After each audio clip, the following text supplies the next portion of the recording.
സംസ്ഥാനത്തിനുള്ള SSK fund തടഞ്ഞ് കേന്ദ്രം. PM ശ്രീയിൽ നിന്ന് പിന്മാറിയതോടെയാണ് കേന്ദ്ര സർക്കാർ ഫണ്ട് തടഞ്ഞത്. PM ശ്രീയിൽ ഒപ്പിട്ടതിന് പിന്നാലെ വിദ്യാഭ്യാസ വകുപ്പ് SSK ഫണ്ടിനായി പ്രപ്പോസൽ നൽകിയിരുന്നു.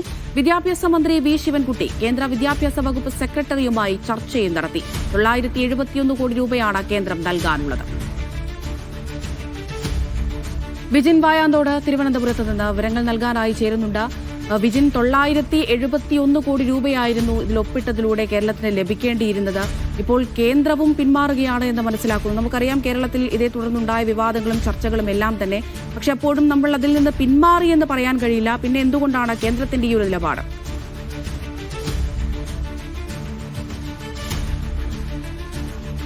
അമൃത, എന്തായാലും PM ശ്രീ പദ്ധതിയിൽ സംസ്ഥാന സർക്കാർ ഒപ്പുവെച്ചത് തന്നെ SSK ഫണ്ട് ഉൾപ്പെടെയുള്ള കേന്ദ്ര വിഹിതങ്ങൾ ലഭിക്കാനാണ് എന്നുള്ളതാണ് വിദ്യാഭ്യാസ മന്ത്രി തന്നെ വ്യക്തമാക്കിയത്. മുഖ്യമന്ത്രിയും ഒപ്പം തന്നെ CPM നേതാക്കളുമൊക്കെ ആ ഘട്ടത്തിൽ വ്യക്തമാക്കിയതും SSK ഫണ്ട് ഉൾപ്പെടെയുള്ള വലിയ തുക, ഏകദേശം 1466 കോടിയോളം രൂപ ലഭിക്കാനുണ്ട്. ആ തുക കണ്ടെത്തുക, ആ തുക ഗവൺമെന്റ് സബ് കമ്മിറ്റി നിയമിച്ചിട്ടുണ്ട്.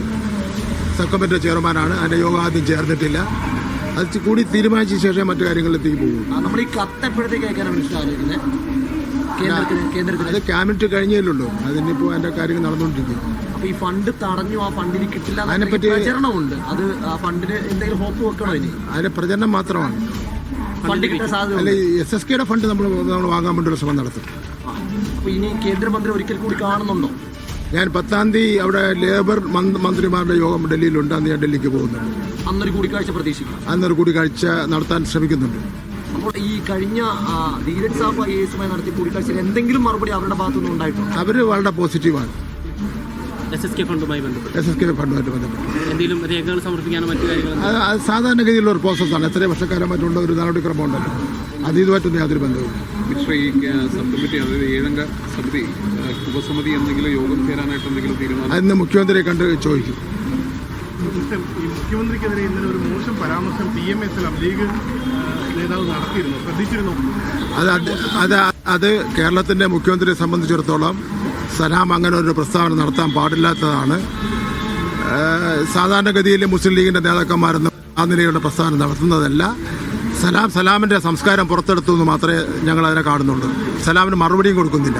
ഈ അതിദാരിദ്ര്യ നിർമ്മാർജ്ജനവുമായി ബന്ധപ്പെട്ട് വലിയ ആരോപണങ്ങളൊക്കെയാണ് പ്രതിപക്ഷം ഉന്നയിക്കുന്നത്. ഇന്നത്തെ പരിപാടിയെക്കുറിച്ചും അതിന്റെ തുടർച്ചയായിട്ടും ഒക്കെ വലിയ ആരോപണമെന്നുള്ള ചില മാധ്യമങ്ങളുടെ സൃഷ്ടിയാണ്. അങ്ങനെ ഒരു വലിയ ആരോപണമില്ല. ആയിരക്കണക്കിന് ആൾക്കാരാണ് ഇന്നലെ പങ്കെടുത്തത്. പിന്നെ എല്ലാവരും വളരെ ഹാപ്പിയിലാണ്. കേരളം ഇന്ത്യക്ക് മാതൃകയായി മാറിയിരിക്കുകയാണ്. PM ശ്രീയുടെ കാര്യത്തിൽ മിനിസ്റ്ററും ഹാപ്പിയാണോ? ഞങ്ങളൊരു വ്യക്തിപരമായ ഒരു ഹാപ്പി അൺഹാപ്പി എന്നുള്ള പ്രശ്നമില്ലല്ലോ. ഇത് ഇടതുപക്ഷ ജനാധിപത്യ മുന്നണിയുടെ തീരുമാനം അനുസരിച്ച് കാര്യങ്ങൾ നടപ്പിലാക്കും. പക്ഷേ കഴിഞ്ഞ ദിവസം പറഞ്ഞു കട്ടിയും കലമായ തട്ടിയും മുട്ടിയും, ആ തട്ടലും മുട്ടലൊക്കെ ഉള്ളൂ. അത്രയേ ഉള്ളത്, അത് വേറെ പ്രശ്നമില്ല. വിദ്യാഭ്യാസ മന്ത്രി മാധ്യമങ്ങളോട് സംസാരിക്കുകയായിരുന്നു. വിജിൻ വായാന്തോട് തുടരുന്നുണ്ട്. വിജിൻ, ശിവൻകുട്ടി സംസാരിച്ചത് വിജിൻ കേട്ടു എന്നാണ് കരുതുന്നത്. ഇതൊക്കെ ആരോപണം മാത്രമാണ് എന്നാണ് അദ്ദേഹം പറയുന്നത്.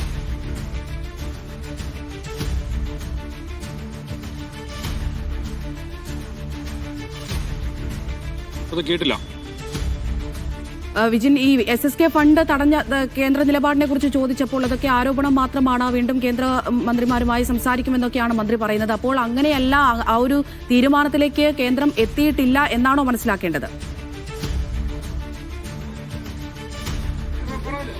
നിലവിൽ എന്തായാലും 2 ദിവസത്തിനകം തന്നെ ഫണ്ട് ലഭ്യമാകുമെന്നുള്ളതായിരുന്നു വിദ്യാഭ്യാസ വകുപ്പ് പ്രതീക്ഷിച്ചിരുന്നത്. പക്ഷേ ഇതുവരെയും ആ ഫണ്ട് ലഭ്യമായിട്ടില്ല എന്നുള്ളത് യാഥാർത്ഥ്യമാണ്. ഇപ്പോഴും വിദ്യാഭ്യാസ വകുപ്പ് പ്രതീക്ഷയിൽ തന്നെയാണ്. നേരത്തെയും അതേ പ്രതീക്ഷ തന്നെയായിരുന്നു വിദ്യാഭ്യാസ വകുപ്പിന് ഉണ്ടായിരുന്നത്. എന്തായാലും PM ശ്രീയുടെ ഫണ്ടല്ല, ഇത് SSKയുടെയും ഒപ്പം തന്നെ മറ്റ് വിവിധ പദ്ധതികൾക്കായി കേന്ദ്ര സർക്കാർ നൽകേണ്ട വിഹിതമാണ് ഇപ്പോൾ തടഞ്ഞു വെച്ചിട്ടുള്ളത്. അതുകൊണ്ട് തന്നെ PM ശ്രീയിൽ ഒപ്പിട്ടാൽ ആ ഫണ്ട് നൽകാം എന്നുള്ളതായിരുന്നു കേന്ദ്രം നിർബന്ധം പിടിച്ചിരുന്നത്. അതിന്റെ ഭാഗമായിട്ടാണ് PM ശ്രീയിൽ ഒപ്പിടുകയും ചെയ്തത്. പക്ഷേ ഇതുവരെയും നിലവിൽ ഫണ്ട് ലഭ്യമായിട്ടില്ല. കഴിഞ്ഞ ദിവസം ഒരു പരിപാടിക്കിടെയാണ് വിദ്യാഭ്യാസ മന്ത്രി V. ശിവൻകുട്ടിയും ഒപ്പം തന്നെ പൊതുവിദ്യാഭ്യാസ സെക്രട്ടറി വാസുകിയും ചേർന്ന് കേന്ദ്ര വിദ്യാഭ്യാസ മന്ത്രാലയത്തിന്റെ അഡീഷണൽ സെക്രട്ടറിയുമായുള്ള ഒരു ചർച്ച ഒക്കെ നടത്തിയിരുന്നത്. പക്ഷേ ആ ചർച്ചയ്ക്ക് ശേഷവും ഒരു തീരുമാനത്തിലേക്ക് എത്തിയിട്ടില്ല.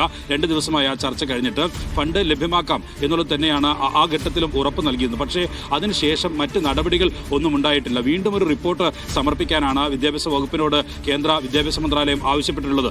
നേരത്തെ തന്നെ ഒരു പ്രപ്പോസൽ, അതായത് PM ശ്രീ പദ്ധതി ഒപ്പുവെച്ചതിന് ശേഷം തന്നെ ഒരു പ്രപ്പോസൽ തയ്യാറാക്കി ഫണ്ട് ആവശ്യപ്പെട്ട് നൽകിയിരുന്നു. അത് പൊതുവിദ്യാഭ്യാസ സെക്രട്ടറി നേരിട്ടാണ് അത് കൈമാറുകയും ചെയ്തത്.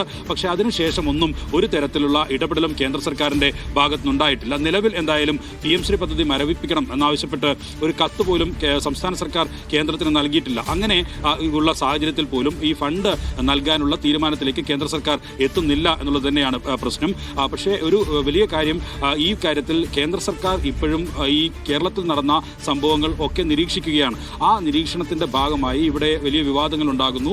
PM ശ്രീ പദ്ധതിയിൽ നിന്ന് പിന്മാറാനുള്ള നീക്കത്തിലേക്ക് സർക്കാർ കടക്കുകയും ചെയ്യുന്നു.